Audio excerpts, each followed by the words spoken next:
Hello, and welcome to Real Talk. I'm Denise Eaddy-Richardson, and this is my co-host, Eklund Anderson. Hello.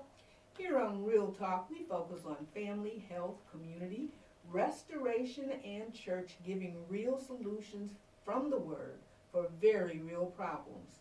Today is no different. It's an amazing day because we have my sister in Christ and very dear friend, Travella Burton. She is the author of the book Never Transparent, and she is a dynamic woman of God. It gives me great pleasure to introduce you, Travella Burton. Hello, and thank you. Oh, you're so welcome. It's good to have you here. I'm excited to go over the book and talk about you as a woman of God. So that's where we're going to start, Right. with your faith walk. Tell me how it began. Well, growing up, we went to church, not necessarily every Sunday, but as I came into my teenage years, I noticed that my older sister, Antonia, was diligent in going to church, and it piqued my interest. And I began to go because she was going. And actually the whole family, pretty much the girls, started going on a regular basis. It's usually the girls. Yeah. Look at the New Testament. That's who you see. All girls. The girls. Look at church every Sunday morning. Who do you see? The girls. Okay. Yeah. All right. So the whole family started going. The girls and. Yes, and as I went, I learned more and became a part of the youth choir, and met friends, and it became fun to go.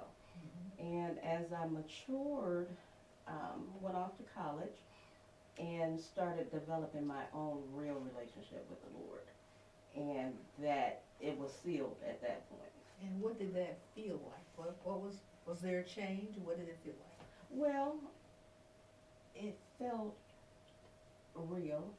It felt authentic. Mm-hmm.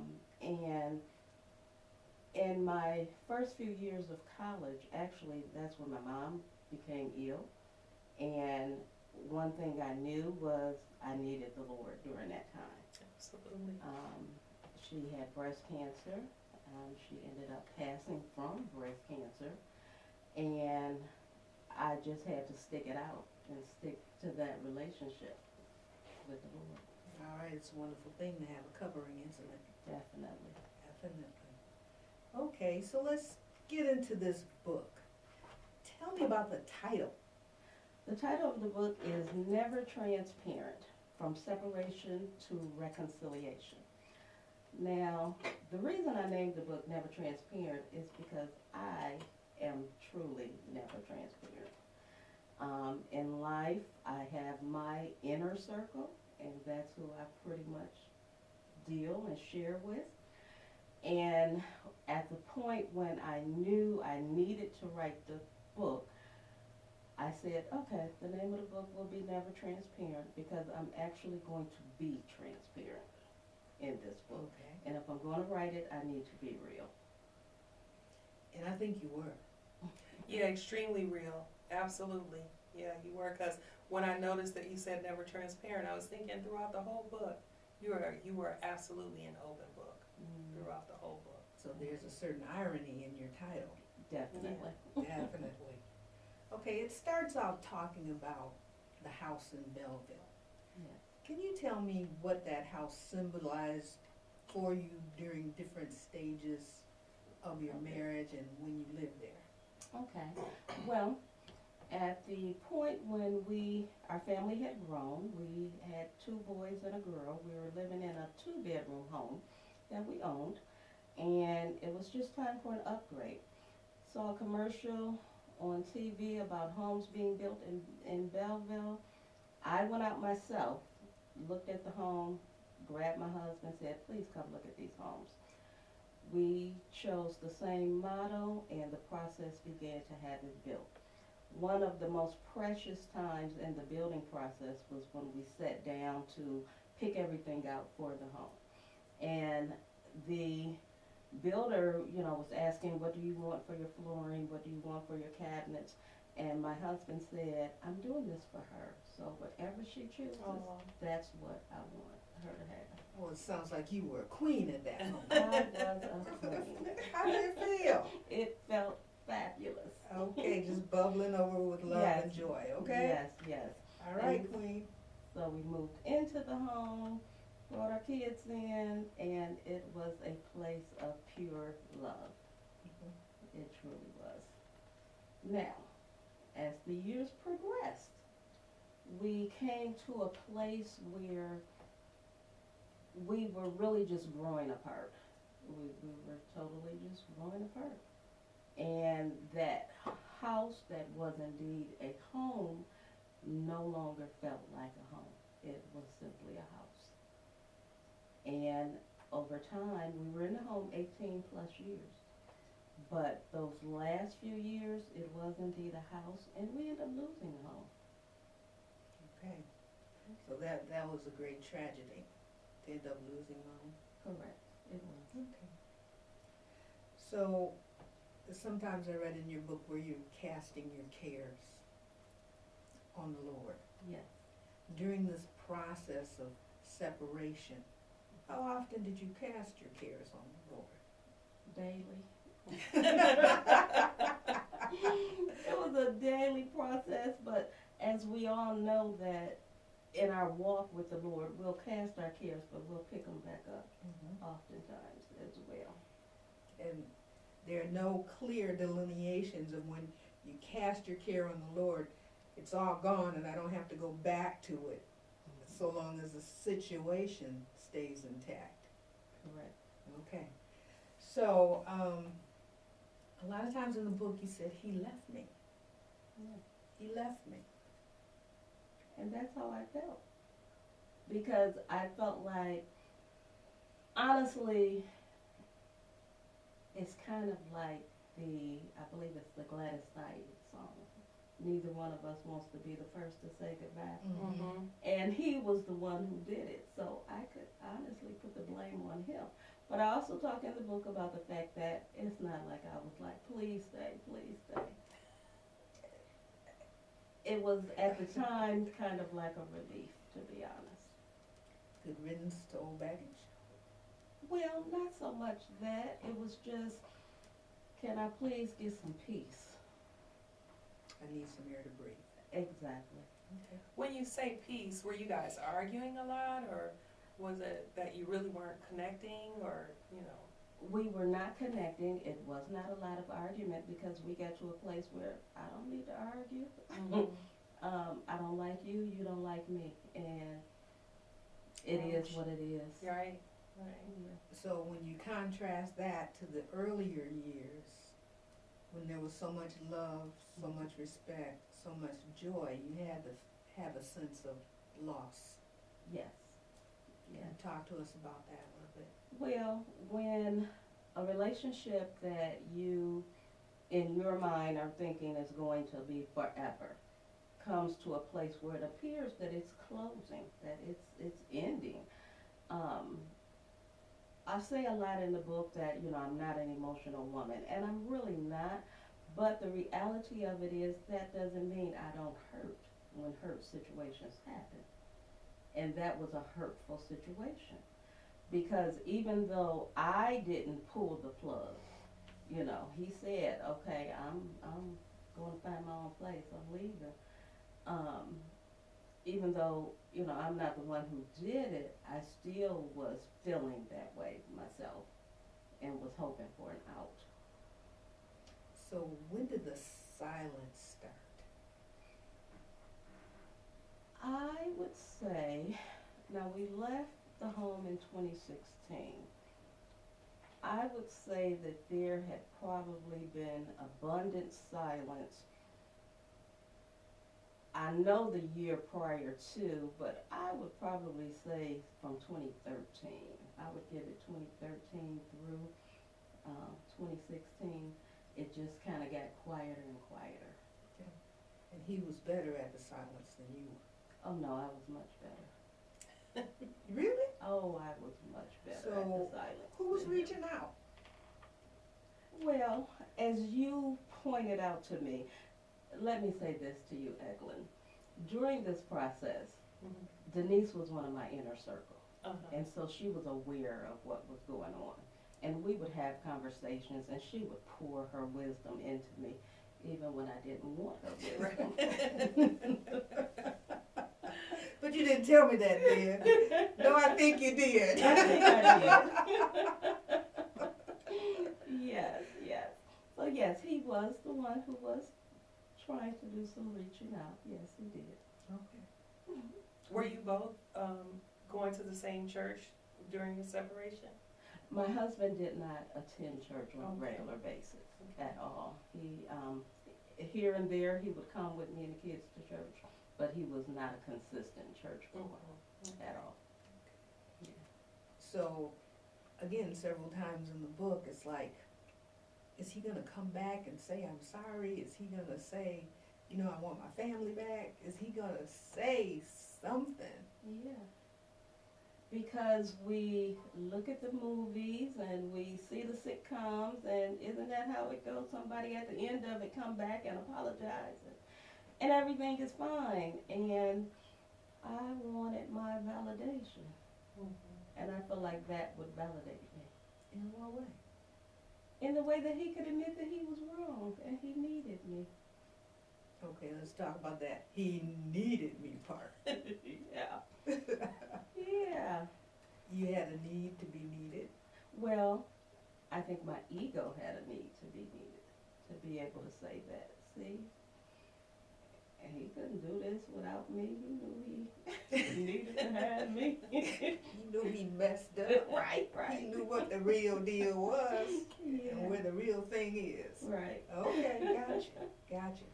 And tending to the children during this time of separation. How was that? Well, even though my children were adults, what I recognized was separation is not easy for any child, no matter the age. And I knew all of my children's personalities, who, was which way, but I would always kind of take their temperature to see where they were and how they were feeling, and we would talk so that they can express, what they thought and how they were feeling during the process. Sometimes when families start separating, the adults feel a sense of guilt. Were you feeling any type of guilt with your children's reactions to the situation that you guys were in? I think overall my children handled it well, so there was not so much a feeling of guilt. I felt like it was just something we needed at that point. Again, the house was no longer a home. We were existing together. And, I say in the book, that's something I promised myself I would never do in life, just exist. And I knew that I was just existing. So it was a sense of relief. Yes, it was. Okay.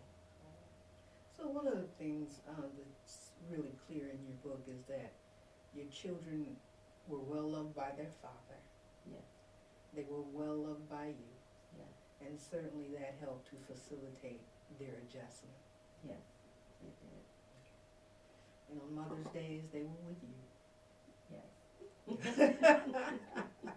So all is well with the world when Mama has the kids on Mother's Day.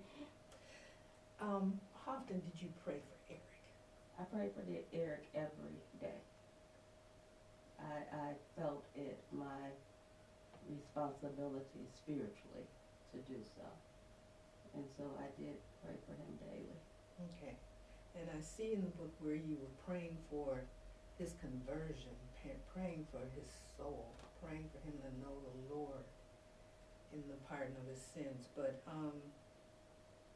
did he know that you were always praying for him?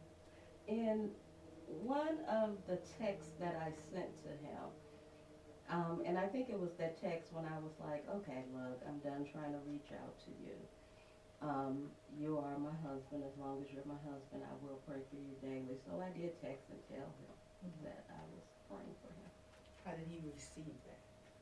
Eric, at that point now, at the point when we separated, like I said, when we were in a home, I was probably the best at being silent.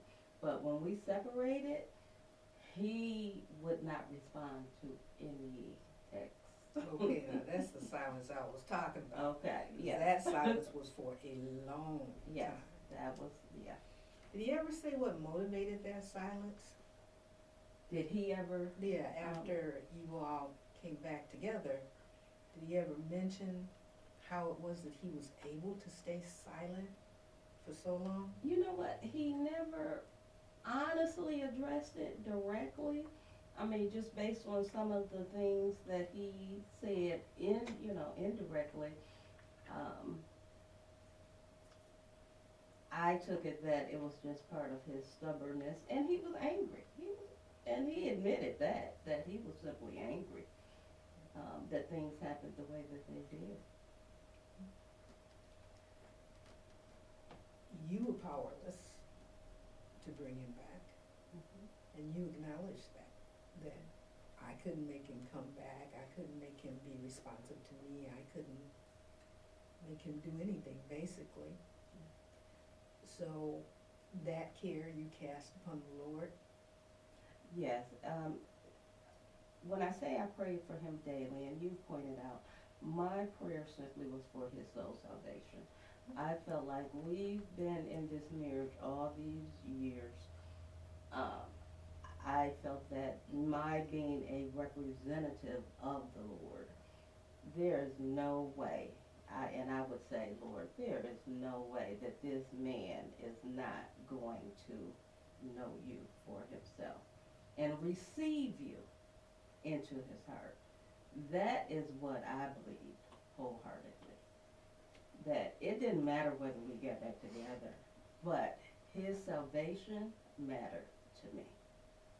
Okay. So when you're going through this process, your inner circle of people that you were talking to, what kind of messages were they giving you? Those who I allowed in, number one, I weaned some people out. Because as you tell people what's happening in your life, you listen and you see what they're, talking about. I think I talked for a bit in the book about recognizing that there really are a lot of angry women out there. Absolutely. And I was like, I will not be joining this club. So when I saw they're always looking for members. Oh, always. And so when I saw that, I was like, okay, I knew I needed to be careful who would be a part of my inner circle. Those who were within my inner circle, I had the girlfriend who's like, hey, whatever you decide, I'm there, I'm with you. Now, I had two girlfriends in particular who was Eric's cheerleaders. That was Andrea and Gail. They were like, look, he allowed things to get further than he expected. He don't know how to reel it back in. Just give the man some time. Give him a chance. And then I had those who were like, look, I'm simply praying. I'm simply going to pray about the situation. Did you have anybody who was like, that's it, cut them off, get rid of them? Those I would not allow in because God had not said. You know, I wasn't released. I knew, that spiritually, I knew I was not released from him. So anyone who's like, hey, if that's it, that's it. Right. That was the last conversation regarding this that I had with them. That's good. So do you feel like most of the conversations that you had with your inner circle were being led by the Spirit and not just the person's mind? Yes, definitely. Isn't that wonderful? Yeah, that is absolutely That's wonderful. rich. So Eric did show up when Deja died. Yes, he did. Let's talk about that a bit. Okay. Well, my great niece, Deja Tanae Crawford, was coming home from church. Her and her brother Dallas. Driving, they were literally around the corner from home. And there was a police chase. And the police chased this woman into a residential neighborhood. The Warren police going over 70 miles per hour. And the woman hit, T-boned the car. Wow. Dallin survived, Deja did not. And from there, Of course, we had to have her services. He did not call me, but my daughter told me, "Oh, Mom, Dad is coming to the services," and he did. He showed up for the services. And did that surprise you? It did not surprise me, although because our family had had a tragedy the year before. Unfortunately, I had a nephew who had passed at 24, and he didn't show for that. I was kind of waiting in the wings, like, oh, let's see what he does with this, because I'm like, if he don't show for this, now that is when I said, oh, I'm done. If he don't show for this, because it was just too serious. Well, he must have been feeling it because he did show up. So there was this question: who files? Who files for this divorce if this is going to happen? I knew that he was never going to file. We could be in 2023 separated if I allowed it. And actually, I had come to that point where enough was enough. It had been 2.5 years. I'm ready to move on with my life, and so I did the research, and so I said, okay, I'm going to file. Then what happened? Inquiring minds want to know. Exactly. Well, let me back up to a few weeks prior to this decision. I heard so clearly in my spirit, the Lord said, your husband needs you. I said, Lord, how could he need me? My husband won't even talk to me. So how could he possibly need me? I told one girlfriend, that was Nita Sims, and she looked at me like, okay, you've been telling me how this man won't talk to you, but now you're telling me he needs you. With no judgment, but, you know, she just had that look. It was a look that made me say, oh, I don't think I'm going to tell anybody else this. But I kept that in my spirit. It was there. And once I said, okay, I'm ready to file, I walked in church that Sunday. Pastor Mike had been doing a series on unity, but that particular Sunday he decides to talk about family unity. And by the time he finished that message, when I left church, I'm like, for real, God, is this really what we doing today? And that day I prayed and I said, Lord, I do have a heart for the man. That was on September the 23rd of 2018. I said, but this is what I need. I either need you to return him or release me. Oh, so you telling God, of whom there is no certainty to his understanding, who told you your husband needs you, Yes.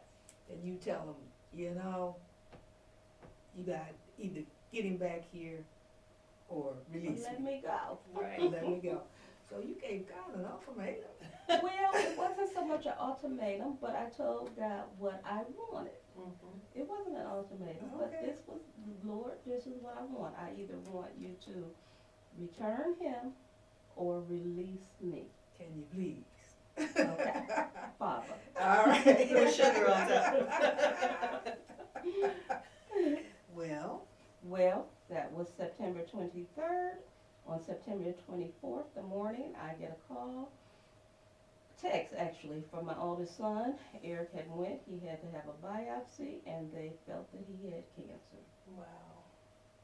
Wow. Of course, my children were devastated. They were upset. I said, listen, I'm going to call your dad. I'm going to talk to him.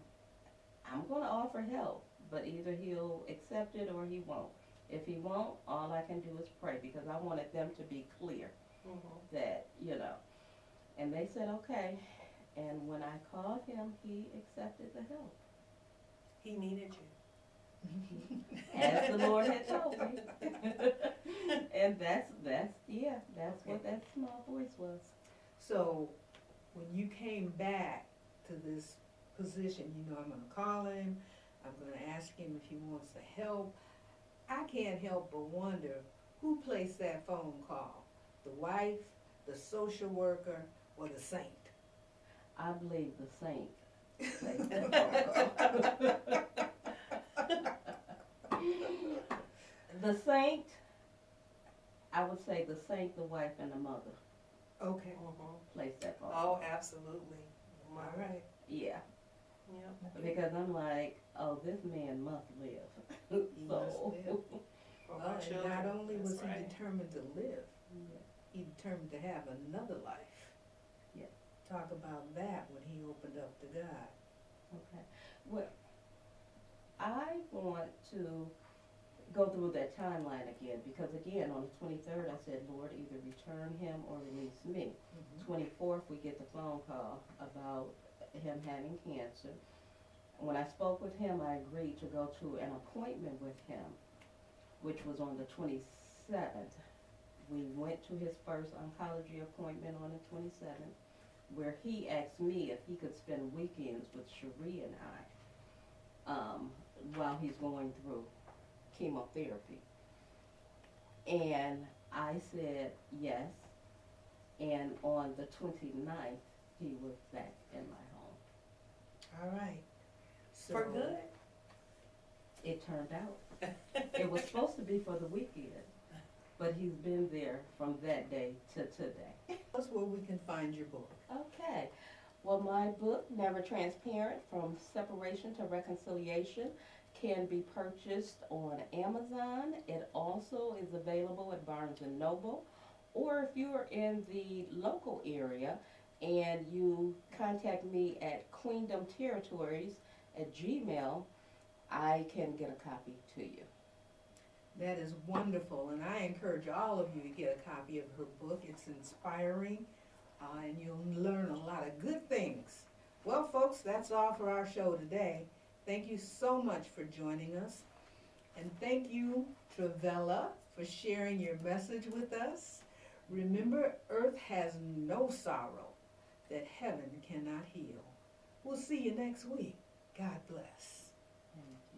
If you would like to help support this broadcast or become a sponsor, visit realtalktoday.com. Remember to join our Facebook page and follow us on Instagram.